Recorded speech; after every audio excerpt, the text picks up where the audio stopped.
ಲೋಕಸಭಾ ಚುನಾವಣೆಯ ಬಳಿಕ ಮೇಲ್ಮನೆ ಚುನಾವಣೆಯಲ್ಲೂ ಕೂಡ ಬಿಜೆಪಿ ಜೆಡಿಎಸ್ ದೋಸ್ತಿ ಮುಂದುವರೆದಿದೆ. ಆದರೆ ಸೀಟು ಹಂಚಿಕೆ ವಿಚಾರದಲ್ಲಿ ಎರಡು ಪಕ್ಷಗಳ ನಡುವೆ ಹಗ್ಗ ಜಗ್ಗಾಟ ನಡೀತಿರೋ ಹಾಗೆ ಕಾಣಿಸ್ತಿದೆ. ನಿನ್ನೆ ಬಿಜೆಪಿ 5 ಕ್ಷೇತ್ರಗಳಿಗೆ ಅಭ್ಯರ್ಥಿಗಳ ಪಟ್ಟಿಯನ್ನು ಪ್ರಕಟ ಮಾಡಿತು. ಜೆಡಿಎಸ್ಗೆ ಕೇವಲ 1 ಸ್ಥಾನವನ್ನು ನೀಡಿತ್ತು. ಆದರೆ ಇಂದು ಸೀನ್ ಬದಲಾಗಿದೆ.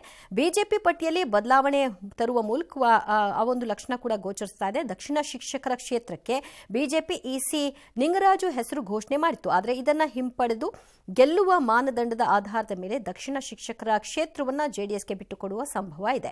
ಈ ಬಗ್ಗೆ ಯಾವುದೇ ಕ್ಷಣದಲ್ಲಿ ಅಧಿಕೃತ ಪ್ರಕಟಣೆ ಹೊರಬೀಳುವ ಸಂಭವ ಇದೆ. ಈ ಬಗ್ಗೆ ಪ್ರತಿಕ್ರಿಯೆ ನೀಡಿದ ವಿಪಕ್ಷ ನಾಯಕ ಅಶೋಕ್, ಈ ವಿಚಾರದಲ್ಲಿ ನಮ್ಮ ಪಾತ್ರ ಇಲ್ಲ, ಹೈಕಮಾಂಡ್ ನಿರ್ಧಾರ ಮಾಡಿ ಪಟ್ಟಿ ಪ್ರಕಟ ಮಾಡುತ್ತೆ ಅಂತ ಜಾರ್ಕೊಂಡಿದ್ದಾರೆ. ಇದೇ ವೇಳೆ ಎಂಎಲ್ಸಿ ಚುನಾವಣೆ ಮೈತ್ರಿ ಮುಂದುವರಿಕೆ ಸಂಬಂಧ ಮಾಜಿ ಪ್ರಧಾನಿ ದೇವೇಗೌಡರ ನಿವಾಸದಲ್ಲಿ ಜೆಡಿಎಸ್ ನಾಯಕರು ಮಹತ್ವದ ಸಭೆ ನಡೆಸಿದರು. ಮತ್ತೊಂದು ಕಡೆ ಮೇಲ್ಮನೆ ಅಭ್ಯರ್ಥಿಗಳ ಆಯ್ಕೆ ಸಂಬಂಧ ಕಾಂಗ್ರೆಸ್ ಕೂಡ ಸಭೆ ನಡೆಸಿದೆ. ದಕ್ಷಿಣ ಶಿಕ್ಷಕರ ಕ್ಷೇತ್ರಕ್ಕೆ ಮರಿತಿಬ್ಬೇಗೌಡ ಹೆಸರನ್ನ ಕಾಂಗ್ರೆಸ್ ಪ್ರಕಟಿಸಿದೆ. ಬಿಜೆಪಿ ಜೆಡಿಎಸ್ ಪರ್ಮನೆಂಟ್ ಆಗಿ ಮೈತ್ರಿ ಮಾಡಿಕೊಳ್ಳಿ, ನಮ್ದೇನು ಅಭ್ಯಂತರ ಇಲ್ಲ ಅಂತ ಡಿಸಿಎಂ ಲೇವಡಿ ಆಡಿದ್ದಾರೆ. ಪ್ರಧಾನಿ ಮೋದಿ ಜೊತೆ ಬಹಿರಂಗ ಚರ್ಚೆಗೆ ಸಿದ್ಧ ಎಂಬ ರಾಹುಲ್ ಗಾಂಧಿ ಘೋಷಣೆ ವಿಚಾರ ಈಗ ಕಾಂಗ್ರೆಸ್ನ ಬಿಜೆಪಿ ಟಾರ್ಗೆಟ್ ಮಾಡ್ತಾ ಇದೆ. ಮೋದಿಯಂತಹ ವ್ಯಕ್ತಿ ಜೊತೆ ಚರ್ಚೆ ಮಾಡುವ ಅರ್ಹತೆ ರಾಹುಲ್ಗಿದೆಯಾ ಅಂತ ಕೇಂದ್ರ ಸಚಿವೆ ಸ್ಮೃತಿ ಇರಾನಿ ಪ್ರಶ್ನೆ ಮಾಡಿದ್ದಾರೆ. ರಾಹುಲ್ ಗಾಂಧಿ ಏನಾದರೂ ಐಎನ್ಡಿಎ ಕೂಟದ ಪ್ರಧಾನಿ ಅಭ್ಯರ್ಥಿಯನ್ನ ಅಂತ ಪ್ರಶ್ನೆ ಮಾಡಿದ್ದಾರೆ. ಇದೇ ಮಾದರಿಯ ಪ್ರಶ್ನೆಯನ್ನ ಸಂಸದ ತೇಜಸ್ವಿ ಸೂರ್ಯ ಕೂಡ ಟ್ವಿಟರ್ನಲ್ಲಿ ಎತ್ತಿದ್ದಾರೆ. ಪ್ರಧಾನಿ ಮೋದಿಯನ್ನ ಚರ್ಚೆಗೆ ಇನ್ವೈಟ್ ಮಾಡೋದಕ್ಕೆ ರಾಹುಲ್ ಗಾಂಧಿ ಯಾರು, ಅವರೇನೋ ಪ್ರಧಾನಿ ಅಭ್ಯರ್ಥಿನ ಅಂತ ಕೇಳಿದ್ದಾರೆ. ಇದಕ್ಕೆ ಸಿಎಂ ಸಿದ್ದರಾಮಯ್ಯ ಟಕ್ಕರ್ ಕೊಟ್ಟಿದ್ದಾರೆ. ಕಾಂಗ್ರೆಸ್ನವರಿಗೆ ಧೈರ್ಯ ಇದೆ, ಆತ್ಮಸ್ಥೈರ್ಯ ಇದೆ, ಯಾಕಂದ್ರೆ ನಾವು ಸತ್ಯ ಹೇಳ್ತೀವಿ, ನಾವು ಬಹಿರಂಗ ಚರ್ಚೆಗೆ ಸಿದ್ಧ ಇದ್ದೀವಿ ಅಂತ ಮತ್ತೊಮ್ಮೆ ಸಿಎಂ ಹೇಳಿದ್ದಾರೆ. ಈ ಮಧ್ಯೆ ಅದಾನಿ ಅಂಬಾನಿ ದುಡ್ಡು ಕಳಿಸಿದ್ರೆ ಟೀಕೆ ಮಾಡೋದನ್ನ ನಿಲ್ಲಿಸಿಬಿಡ್ತೀವಿ ಎಂಬ ಅರ್ಥದ ಹೇಳಿಕೆಯನ್ನ ಅಧೀರ್ ರಂಜನ್ ಚೌಧರಿ ನೀಡಿದ್ದು ಕಾಂಗ್ರೆಸ್ ತೀವ್ರ ಮುಜುಗರಕ್ಕೆ ಒಳಗಾಗಿದೆ. 75 ವರ್ಷ ಆದ್ಮೇಲೆ ಮೋದಿ ನಿವೃತ್ತಿ ಆಗ್ತಾರೆ. ಅಮಿತ್ ಶಾ ಪ್ರಧಾನಿ ಮಾಡಲು ಮೋದಿ ತಯಾರಿಯನ್ನ ನಡೆಸಿಕೊಂಡಿದ್ದಾರೆ ಅಂತ ದೆಹಲಿ ಸಿಎಂ ಅರವಿಂದ್ ಕೇಜ್ರಿವಾಲ್ ಕೊಟ್ಟಂತಹ ಹೇಳಿಕೆ ರಾಷ್ಟ್ರ ರಾಜಕೀಯದಲ್ಲಿ ಭಾರೀ ಸಂಚಲನ ಮೂಡಿಸಿತು. ನಿನ್ನೆಯಿಂದಲೇ ಬಿಜೆಪಿ ಡ್ಯಾಮೇಜ್ ಕಂಟ್ರೋಲ್ಗೆ ತೊಡಕೊಂಡಿದೆ. ಖುದ್ದು ಅಮಿತ್ ಶಾ ಅವರೇ ಅಂಥದ್ದೇನಿಲ್ಲ ಅಂತ ಸ್ಪಷ್ಟಪಡಿಸಿದ್ದಾರೆ. ಆದರೆ ಇವತ್ತು ಕೂಡ ಕೇಜ್ರಿವಾಲ್ ಇದೇ ವಿಚಾರ ಕೆದಕಿದ್ದಾರೆ. ಬಿಜೆಪಿಯಲ್ಲಿ ಮೋದಿಗೆ ಮಾತ್ರ ಸಪರೇಟ್ ರೂಲ್ಸಾ ಅಥವಾ ಅದ್ವಾನಿಗಾಗಿ ಈ ನಿಯಮ ತರಲಾಯ್ತಾ ಅಂತ ಪ್ರಶ್ನಿಸಿದ್ದಾರೆ. ಈ ಬೆನ್ನಲ್ಲೇ ವಿಪಕ್ಷ ನಾಯಕ ಅಶೋಕ್ ಕೂಡ ಕೇಜ್ರಿವಾಲ್ ಹೇಳಿಕೆಯನ್ನು ಖಂಡಿಸಿದ್ದಾರೆ. ಪ್ರಧಾನಿಯಾಗಿ ಮೋದಿ ಅವರೇ 5 ವರ್ಷ ಮುಂದುವರಿತಾರೆ ಅಂತ ಸ್ಪಷ್ಟಪಡಿಸಿದ್ದಾರೆ. ಆದರೆ ಮೋದಿಗೆ ಭಯ ಬಂದಿದೆ ಅಂತ ಪರಮೇಶ್ವರ್ ವ್ಯಾಖ್ಯಾನಿಸಿದ್ದಾರೆ. ನಾಡಿದ್ದು ಗಂಗಾ ಸಪ್ತಮಿ, ಹಿಂದೂಗಳ ಪಾಲಿಗೆ ಪವಿತ್ರವಾದ ದಿನ. ಮಂಗಳವಾರ ಶುಭ ಅಭಿಜಿತ್ ಲಗ್ನದಲ್ಲಿ ಪ್ರಧಾನಿ ಮೋದಿ ವಾರಣಾಸಿಯಲ್ಲಿ ನಾಮಪತ್ರವನ್ನು ಸಲ್ಲಿಕೆ ಮಾಡ್ತಾರೆ. ರಾಮಮಂದಿರ ಲೋಕಾರ್ಪಣೆಗೆ ಮುಹೂರ್ತ ಕೊಟ್ಟಂತಹ ಪಂಡಿತ್ ಗಣೇಶ್ವರ್ ಶಾಸ್ತ್ರಿ ದ್ರಾವಿಡ್ ನೀಡಿದಂತಹ ಮುಹೂರ್ತದಲ್ಲಿ ಮೋದಿ ಉಮೇದುವಾರಿಕೆ ಸಲ್ಲಿಸ್ತಾ ಇದ್ದಾರೆ.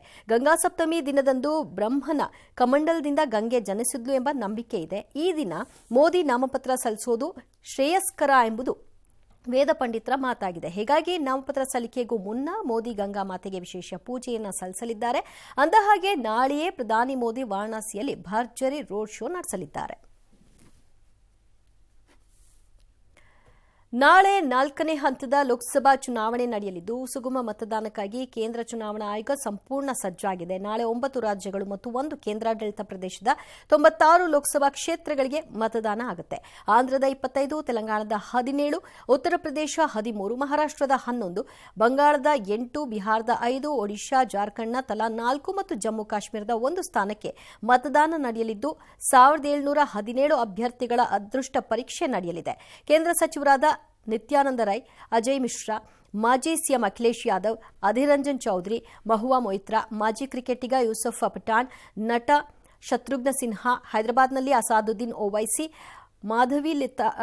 ಮಾಧವಿಲತಾ ಸೇರಿದಂತೆ ಹಲವರು ತಮ್ಮ ಅದೃಷ್ಟ ಪರೀಕ್ಷೆಗೆ ಕಣಕ್ಕಿಳಿತಾ ಇದ್ದಾರೆ. ಇದೇ ವೇಳೆ ಆಂಧ್ರಪ್ರದೇಶ ವಿಧಾನಸಭೆಗೂ ಕೂಡ ನಾಳೆ ಚುನಾವಣೆ ಆಗುತ್ತೆ.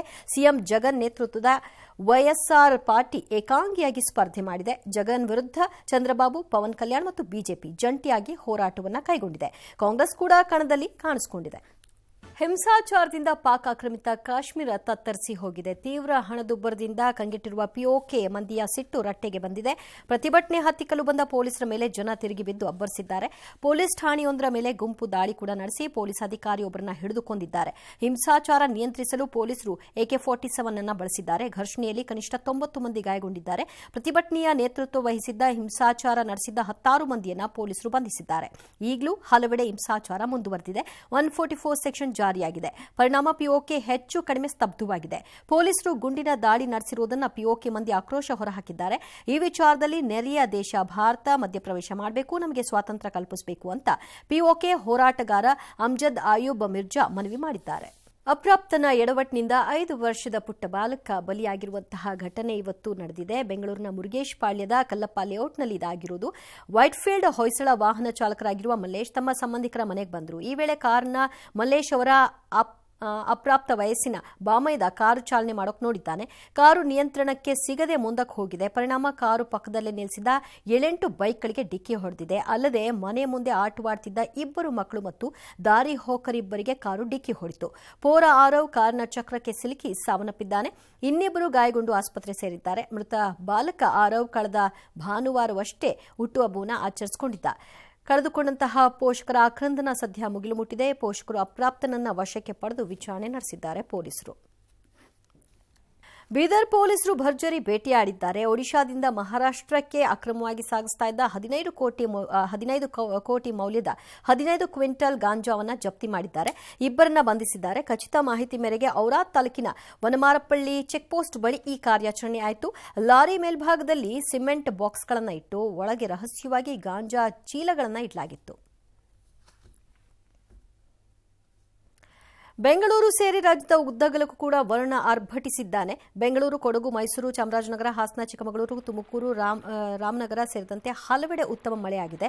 ಬೀದರ್, ವಿಜಯಪುರ, ಬೆಳಗಾವಿ, ಚಿಕ್ಕೋಡಿ, ರಾಯಚೂರು ಹೀಗೆ ಎಲ್ಲ ಕಡೆ ಧಾರಾಕಾರ ಮಳೆಯಾಗಿದ್ದು ಸಾಕಷ್ಟು ಅವಾಂತರವನ್ನು ಕೂಡ ಇಟ್ಟಿದೆ. ಅದರಲ್ಲೂ ಹುಬ್ಬಳ್ಳಿಯಲ್ಲಿ ವಾಣಿಜ್ಯ ಸಂಕೀರ್ಣಕ್ಕೆ ನೀರು ನುಗ್ಗಿ 40ಕ್ಕೂ ಹೆಚ್ಚು ಬೈಕ್ಗಳು ಮುಳುಗಡೆಯಾಗಿದೆ. ಚಿಕ್ಕಮಗಳೂರಿನ ಎನ್ಆರ್ಪುರದಲ್ಲಿ ಕಾರ್ ಮೇಲೆ ಮರ ಬಿದ್ದು 1 ಸಾವನ್ನಪ್ಪಿದ್ದಾರೆ, 3 ಗಾಯಗೊಂಡಿದ್ದಾರೆ. ಸಿಡಿಲಿಗೆ ಬೀದರ್, ಬಾಗಲಕೋಟೆಯಲ್ಲಿ ತಲಾ 1 ಬಲಿಯಾಗಿದ್ದಾರೆ. ರಾಯಚೂರು, ವಿಜಯಪುರದಲ್ಲಿ ಸಿಡಿಲಿಗೆ ಜಾನುವಾರು ಮೃತಪಟ್ಟಿದೆ, ವ್ಯಕ್ತಿಯೊಬ್ಬರು ಗಾಯಗೊಂಡಿದ್ದಾರೆ. ಚಿಕ್ಕೋಡಿ ಭಾಗದಲ್ಲಿ ಮರಗಳು, ವಿದ್ಯುತ್ ಕಂಬಗಳು ಉರುಳಿ ಬಿದ್ದಿವೆ.